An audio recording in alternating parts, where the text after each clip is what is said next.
Hello friend, मी श्रद्धा story book teller या चॅनलमध्ये तुमचं पुन्हा एकदा स्वागत करते. आपण ऐकत आहोत सौ शोभा राऊत यांची लिखित कादंबरी अवचित होता भेट तुझी. चला तर मग ऐकूया भाग 6. दुसऱ्या दिवशी जयसिंह शक्तिसिंहाला म्हणाला, दादासाहेब, आपल्याबरोबर माझ्या दोघी मैत्रिणीही येणार आहे. मैत्रिणी? ते कसे शक्य आहे? त्यांनी हट्ट धरला आहे. मी खूप समजावून सांगितले, पण त्या ऐकायलाच तयार नाही. लेडीज बरोबर असल्या म्हणजे अवघड होऊन जाणार. त्यांच्यामुळे जंगलात आत जाणे शक्य होणार नाही. काहीतरी मार्ग काढा दादासाहेब. त्यांना न्यावेच लागणार आहे. ठीक आहे, जाऊया त्यांना घेऊन. त्यांच्यासाठी काही तयारी लागेल. बरे झाले लवकर सांगितलेच. जयच्या डोक्यावरचे मोठे ओझे उतरल्यासारखे झाले. दादासाहेबांनी दोघींना न्यायची परवानगी दिली ह्याचेच त्याला हायसे वाटले. दुपारची जेवणे झाली. प्रत्येकाने आपापल्या बॅगा भरल्या होत्या. मेडिसिन न विसरता बरोबर घेतले होते. फर्स्ट एडचा बॉक्स तर होता. संभाव्य धोके लक्षात घेऊन मेडिसिन घेतले होते. इतरही सामान घेतले होते. शक्तिसिंहाने थोड्या वेळात बरीच तयारी केली होती. लेडीज येणार म्हणून जीपवर टेंटचे सामानही चढवण्यात आले होते. माधू नावाचा त्यांचा नौकर, जो नेहमी शक्तिसिंहाबरोबर शिकारीला वगैरे जायचा, तो स्वयंपाक करण्यात तरबेज होता. स्वयंपाकाचे साहित्यही भरपूर घेतले होते. 2-3 दिवसाचा कालावधी गृहीत धरला होता. शक्तिसिंहाने त्याप्रमाणे तयारी करून घेतली. निघण्यापूर्वी नुपूर आईसाहेबांना भेटायला गेली. रिचाला तिने आपल्याबरोबर येतेस का विचारले. रिचाने नाही म्हटल्यावर नुपूर एकटीच त्यांना भेटायला गेली. आईसाहेब, निघण्यापूर्वी तुम्हाला भेटावे म्हणून आले आहे मी. चांगले केलं. आम्हालाही तुम्हाला भेटायचेच होते. तुम्ही दोघी जाणार आहात कळल्यानंतर धास्ती वाटली. आईसाहेब, बाकीची मंडळी आहेतच. ते बरोबर आहे तुमचे, पण तुम्ही दोघी सांभाळून राहा. शक्तिसिंह सांगेल ते लक्षात घ्या. उगाच नको तेथे धाडस दाखवू नका. काही वेळा आपलेच धाडस आपल्या संगाशी येते. आईसाहेब, लक्षात ठेवीन मी तुमचे शब्द. तशी काल रात्रीच जयने जंगली प्राण्यांची भीती घालून ठेवली आहे. तुमचा आशीर्वाद घ्यायला आले आहे म्हणून नुपूरने आईसाहेबांना खाली वाकून नमस्कार केला. आमचे आशीर्वाद आहेतच तुमच्या पाठीशी. सांभाळून राहा आणि व्यवस्थित या. बरे, येऊ मी? या. नुपूर तेथून बाहेर पडली. सगळेजण जीपजवळ उभे होते. तुम्ही दोघी पुढेच बसा निवांत. आमची मागे थोडी दाटी होणार आहे, जयने सांगितले. जय, तू ड्रायव्हिंग करणार आहेस ना? हो, थोडा वेळ मी, नंतर दादासाहेब करतील. रिचा नुपूरच्या कानात कुजबुजली. नुपूर, जय ड्रायव्हिंग करणार आहे तोपर्यंत मी ड्रायव्हिंग सीटजवळ बसेल, नंतर बसणार नाही. म्हणजे त्या गावंढळाजवळ मी बसू? नाही हं, मी नाही म्हणजे नाही बसणार, रिचा निर्धाराने म्हणाली. बरे बाई, एवढ्यासाठीच भांडण नको. नाहीतर आपल्या दोघींच्या भांडणात हे सगळे आपल्याला इथेच सोडून जातील. त्यापेक्षा मी बसेल त्या रानटी माणसाजवळ. झाले तुझे समाधान? रिचा हसली. नुपूरला मनातून रिचाचा राग आला होता आणि त्याहीपेक्षा तिला शक्तिसिंहावर जास्त राग होता. सगळे गाडीत बसले. जयने गाडी स्टार्ट केली. पाठीमागे आदित्य, देवदत्त वगैरे गप्पा मारू लागले. त्यांना दादासाहेबांसमोर नेहमीप्रमाणे गप्पा मारणे जमत नव्हते. पण थोड्या वेळाने शक्तिसिंहही त्यांच्या सामील झाला. नुपूर, ऐकते आहेस ना, मागे कशा गप्पा चालल्या आहेत? तिकडेच लक्ष आहे माझे. त्या गावंढळ प्राण्यालाही नॉर्मल बोलता येते तर. रिचा नुपूरच्या कानाजवळ हळूच आवाजात बोलली. काय चालली आहे तुमची कुजबूज? जरा मोठ्याने बोला, मलाही बोलण्यात भाग घेता येईल, जयसिंह म्हणाला. काही नाही रे, असेच, रिचाने उत्तर दिले. तुमच्या दोघींना मी पुन्हा एकदा सांगतो, ग्रुप सोडून कुठे जायचे नाही. नाही रे बाबा, नाही जाणार कुठे, नुपूर म्हणाली. जय, अरे तुम्हाला आमची काळजी वाटण्याचे कारण नाही. आम्ही घेऊ आमची काळजी. होय ना ग नुपूर? एकदम करेक्ट. उगाच जंगलाची भीती घालू नका आम्हाला. तुम्हाला भीती वाटत नाही हे ठीक आहे, जय गाडी वळवत म्हणाला. आजूबाजूला अतिशय सुंदर वातावरण होते. गाडी केव्हाच कच्च्या रस्त्याला लागली होती. जय, अजून ह्याच रस्त्याने अर्धा पाऊण तास जाऊ. पुढे नदी लागेल. नदीच्या जवळच आजचा पहिला मुक्काम करूया, शक्तिसिंहाने सांगितले. अर्धा पाऊण तास कसा गेला कोणाला समजलेही नाही. गाडी मुक्कामाच्या जागेवर पोहोचली होती. शक्तिसिंहाने गाडीतले काही सामान काढायला सांगितले. जीपवरचा टेंटही उतरवण्यात आला. माधू आणि इतरांच्या मदतीने शक्तिसिंहाने टेंट उभारला. तोपर्यंत अंधार पडू लागला होता. मज्जा येईल ना त्या टेंटमध्ये राहायला? खूप मज्जा येईल. नुपूर आणि रिचा आनंदल्या होत्या. माधू आपल्या कामाला लागला होता. नदीवरून त्याने प्रथम घागरभर पाणी आणले. 3 दगडांची चूल मांडण्यात आली. लाकडांची जमवाजमव झाली आणि थोड्याच वेळात सगळ्यांना गरमागरम चहा दिला माधूने. सतरंजा चटया अंथरण्यात आल्या. चांदणं छान पडले. पौर्णिमा जवळ आहे वाटतं, आदित्य म्हणाला. 4 दिवसांनी पौर्णिमा आहे. पौर्णिमेच्या दुसऱ्या दिवशी आमच्या गावची जत्रा असते. तुम्ही सगळे जत्रा करूनच जा, शक्तिसिंह म्हणाला. आजपासून 6व्या दिवशी निघायचे हे कसे शक्य आहे? अरे, खरे म्हणजे उद्या आपण घरी पोचायला पाहिजे होते, नुपूर म्हणाली. होय ग, 4 दिवसात येतो सांगितले आहे घरी, रिचा म्हणाली. गाईज, तुमचे काय म्हणणे आहे? जयने विचारले. माझे तरी काही म्हणणे नाही. राहायचे म्हटले तर राहणार, करण म्हणाला. आमचीही हरकत नाही, इतरांनी सांगितले. नुपूर, रिचा, राहा ना जत्रेपर्यंत प्लीज. जय, अरे एवढे दिवस कसे शक्य आहे? मम्मीने 4 दिवसांची परवानगी दिली होती, नुपूर म्हणाली. एखादा दिवस इकडे तिकडे. मला वाटले आज उद्या जंगलाची ट्रिप केली की परवा निघायची आहे. नुपूर, आमच्या गावची जत्रा खूप छान असते. मोठी भरते जत्रा. आजूबाजूचे कैक लोक येतात. आमच्या गावात खूप गर्दी असते. कार्यक्रम असतात. आपण शहरात मोठमोठ्या बाजारपेठा बघतो, पण जत्रे दिवशी भरलेला बाजार पाहण्यासारखा असतो. कुस्त्यांचे मैदान असते. तमासगीरांचा फड असतो. काय काय असते म्हणून सांगू. खरे मस्त मजा असते. मी तर आजपर्यंत कधी गावची जत्रा चुकवली नाही. तू राहा ना मग, आम्ही जातो. नुपूर, जय एवढा आग्रह करतो आहे तर राहूया. तुम्हीही राहा. मी काही राहणार नाही, रागवू नका, पण खरेच मला शक्य नाही. एवढे काय आकाश कोसळणार आहे 4-5 दिवसांनी? कसे सांगू तुम्हाला माय डिअर फ्रेंड्स. 24 तारखेला लग्नाचे कपडे घ्यायचे आहे. आधीच हा प्रोग्राम ठरलेला आहे. पोस्टपोन नाही करता येणार. इतर नातेवाईकही येणार आहे. त्यांनाही आधीच सांगितलेले आहे. ओ हो, लग्नाचे कपडे. मग कुठली थांबणार नुपूर? काय ग, तुझा तो परागही येणार आहे का? देवदत्त नुपूरला चिडवीत म्हणाला. अमेरिकेहून कपडे घेण्यासाठी तो येणार. त्याला काही दुसरे कामे नाहीत का? करण बोलला. अरे पण नुपूरचा लग्नाचा शालू घ्यायचा आहे.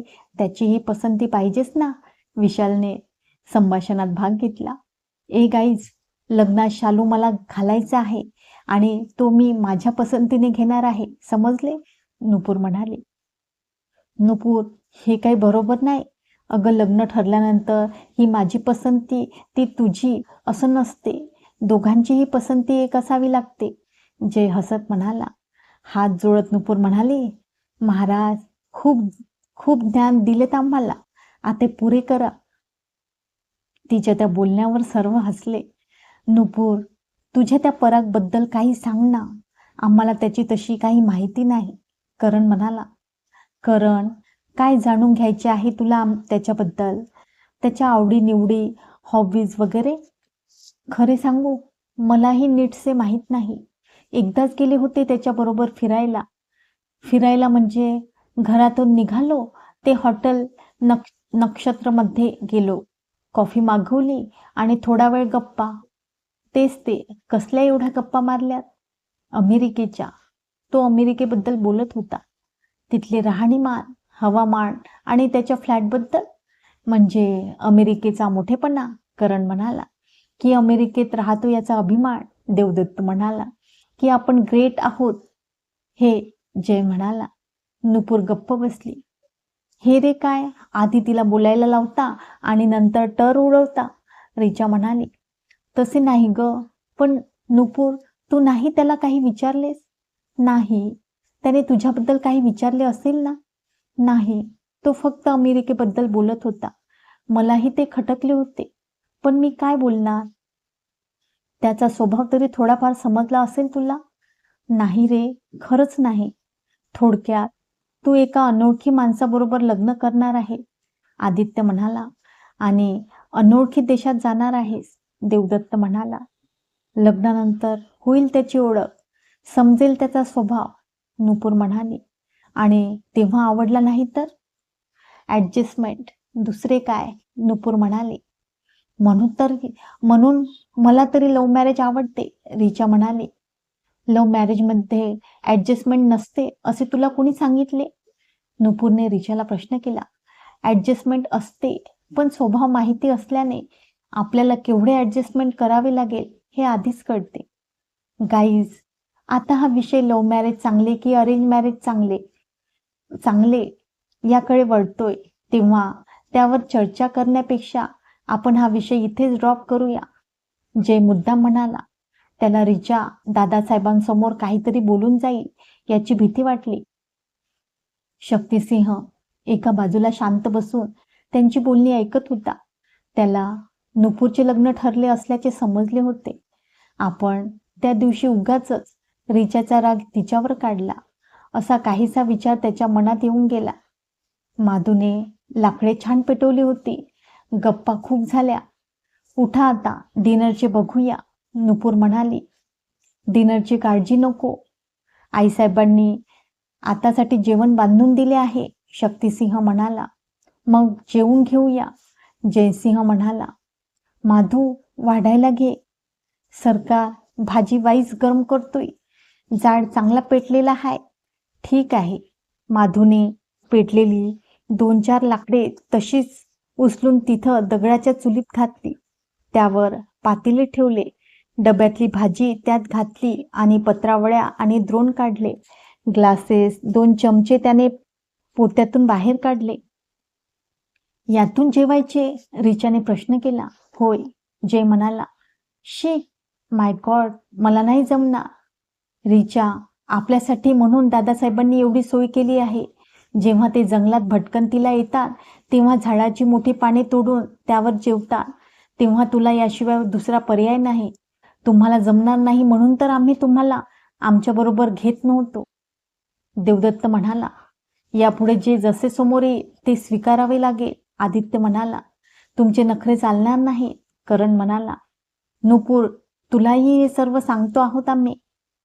मला सांगायची गरज नाही. माझी काही तक्रार असणार नाही. I promise. Me too, Richa नाईलाजाने म्हणाली. माधू वाढू लागला. आईसाहेबांनी भाकरी, चपाती, भरली वांगी, लसणाची चटणी आणि घाऱ्या दिल्या होत्या. सगळे जेवू लागले. आज हे रुचकर जेवण पोटभर घ्या. 2 दिवस फक्त खिचडी, चटणी आणि शिकार मिळेल, दादासाहेब म्हणाले. शिकार म्हणजे? रिचाने प्रश्न केला. काहीही असू शकेल. ससा, पानकोंबडी, तितर, काहीही. माधूच्या हाताला छान चव आहे. शिकार करण्यात तो पटाईत आहे. जेवणाला खरेच छान स्वाद होता. नुपूरला जेवण खूप आवडले. आजूबाजूच्या वातावरणाचाही परिणाम असू शकेल.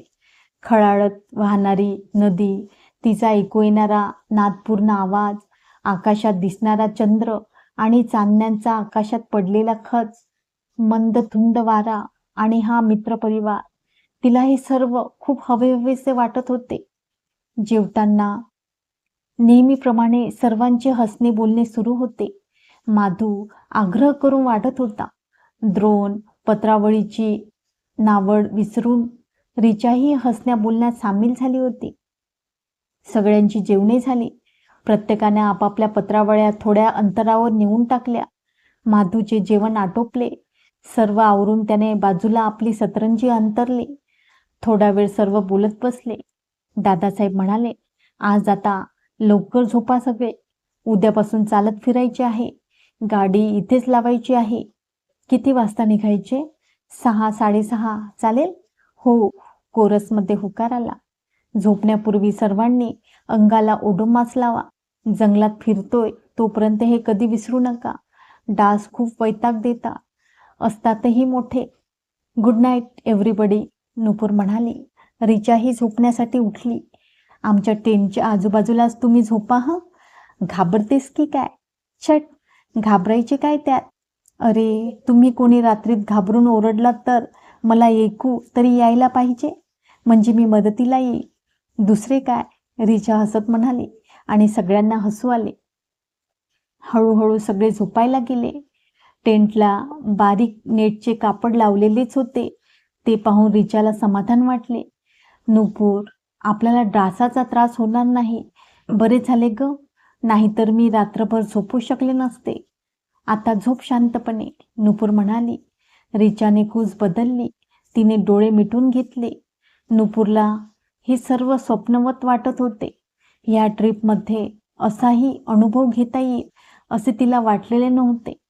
मनातून ती खूप खुश होती. त्याच आनंदात तिने डोळे मिटून घेतले. थोड्याच वेळात तिला छान झोप लागली. पहाटे प्रथम शक्तिसिंहाला जाग आली. सगळे छान झोपले होते.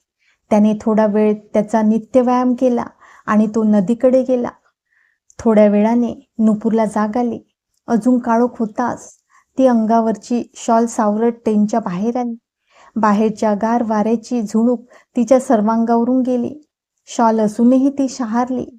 त्या गार वाऱ्याने तिला खूप प्रसन्न वाटले. आकाशातले तारे अजूनही चमकत होते.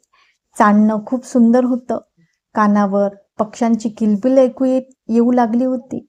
थोड्याच वेळात जणू सगळे पक्षी उठून संगीत संमेलनात भाग घेऊ लागले. वेगवेगळ्या पक्ष्यांचे वेगवेगळे मधुर आवाज. नुपूर भारावून गेली. सगळ्यांना उठवून या पक्ष्यांच्या संगीतमयी शांततेचा भंग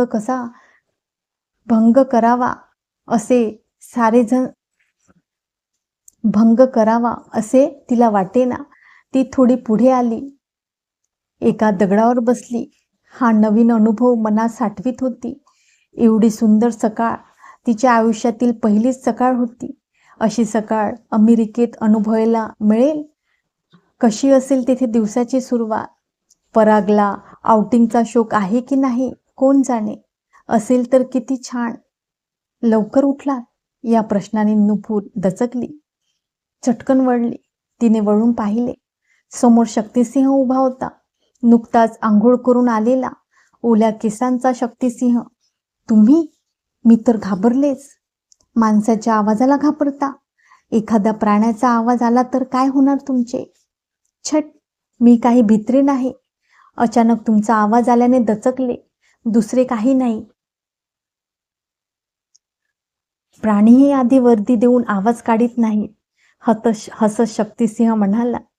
त्याचे ते हसणे आणि प्रसन्न चेहरा पाहून नुपूर मनातच म्हणाली, एवढा काही हा रानटी नाही तर. आता सगळ्यांना उठवायला पाहिजे, म्हणजे वेळेत निघणे होईल. मलाही वाटत होते सगळ्यांना उठवावे, पण पक्ष्यांची किलबिल शांतपणे ऐकत बसले. वेगवेगळ्या पक्ष्यांचा आवाज आहे हा. मी आवाजावरून ओळखू शकतो तो कोणता पक्षी आहे. हे पक्षी बघायला नाही मिळणार? का नाही? अजून थोड्या वेळापर्यंत हे पक्षी त्यांच्या ठरलेल्या पाणवठ्यावर असतात. आपण जाऊया. हो, मी उठवते सर्वांना. नुपूरने उत्साहाने सर्वांना उठवले. लवकर उठा, तऱ्हेतऱ्हेचे पक्षी बघायचे असतील तर पटकन चला. एक एक करीत सगळे उठले. नुपूर टेंटमध्ये रिचाला उठवायला गेली. रिचा, चल उठ. थोडा वेळ झोपू दे यार. आधी उठ. सगळे उठले. पक्षी बघायला जायचे आहे. पक्षी? ओ नो, पक्षी काय बघायचे? उठ ग, नाहीतर इथे जंगलात एकटीच राहशील. आम्ही सगळे निघालो. ही मात्रा बरोबर लागू पडली. मी नाही राहणार एकटी, म्हणत रिचा उठली. सगळे चालू लागले. तेवढ्यात समोर एका झाडावर बसलेला वेगळा पक्षी पाहून देवदत्त म्हणाला, अरे, तो बघा किती सुंदर पक्षी. सगळे चालायचे थांबले. देवदत्तने दाखवलेला पक्षी पाहू लागले. शक्तिसिंह म्हणाला, हा वेगळाच पक्षी आहे. नाजूक पांढरा देखणा, त्याची शेपटी लांब असते. ह्याला नर्तक म्हणतात. इथेच थांबा, इकडे बाजूला शांत उभे राहा, समोर बघा. सारेजण स्तंभित झाले. समोरच्या पाणवठ्यावर वेगवेगळ्या प्रकारचे अगणित पक्षी होते. प्रत्येक पक्षाचा रंग वेगळा, आवाज वेगळा. ते आनंदाने पाण्यात बागडत होते. काही जमिनीवर उभे होते, काही इकडून तिकडे चालत होते. किलबिलाटाने रान भरून गेले होते. प्रत्येकाची छीड वेगळी होती. एक थांबला की दुसरा सुरू होई. जणू त्यांची आपापसात स्पर्धा सुरू होती. शक्तिसिंह हळू आवाजात पक्ष्यासंबंधी सांगू लागला. या जंगलात बऱ्याच प्रकारचे पक्षी आहेत. भृंगराज, निलाज, पतंगा, हळद्या, बुरखा हळद्या, साकोमी, रानकोंबडी, सोनपाठी, सुतार, तुरेवाला, सर्प, गरुड, व्याध, निखार, बगुड्डी, मोठे धनेश, हरोड्या, बहिरी ससाने, कोतवाल, चंडोर, गारो पकडणारा गरुड. आणि मग सगळेच स्तब्ध होऊन ते समोरचे नयन मनोहर दृश्य पाहत होते. किती वेळ गेला हे कोणाच्याच लक्षात आले नाही. पाणवठ्यावरचे पक्षी कमी होऊ लागले.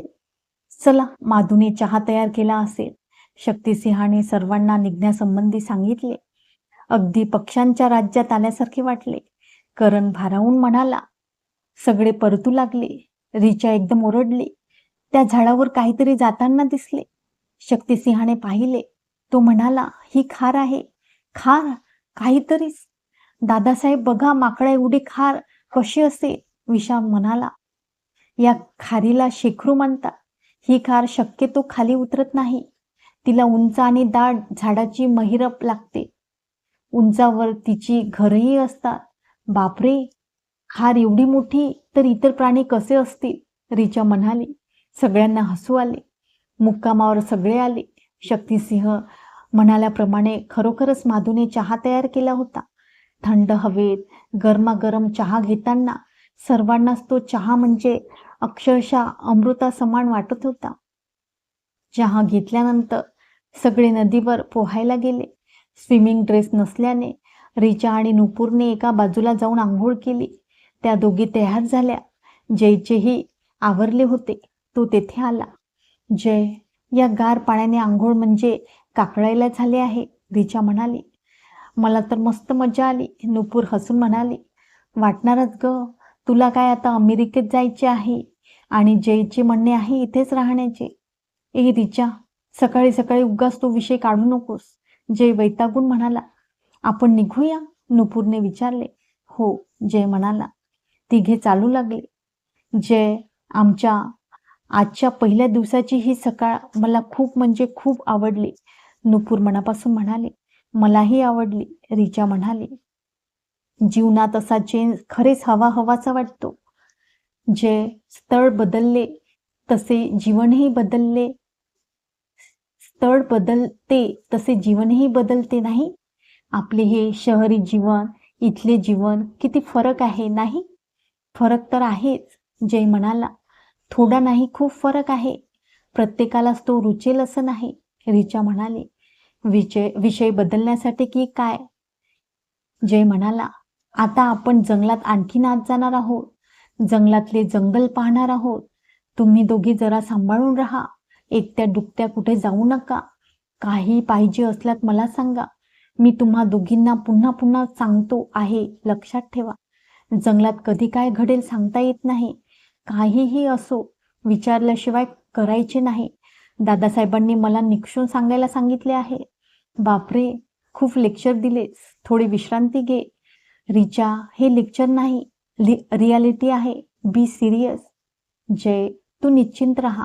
आम्ही दोघी तुम्ही म्हणता तसे वागू, नुपूर हसत म्हणाले.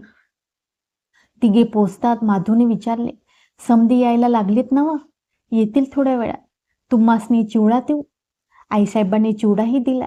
व्हय, आणि न्याहारीसाठी बेसनाचे लाडू बी दिले. आईसाहेबांचे आभारच म्हणायला पाहिजे, नुपूर म्हणाली. होय ग, नाहीतर या जंगलात ब्रेकफास्टला काय मिळणार होते? माधूने एकाच पत्रावळीत तिघांसाठी लाडू चिवडा दिला.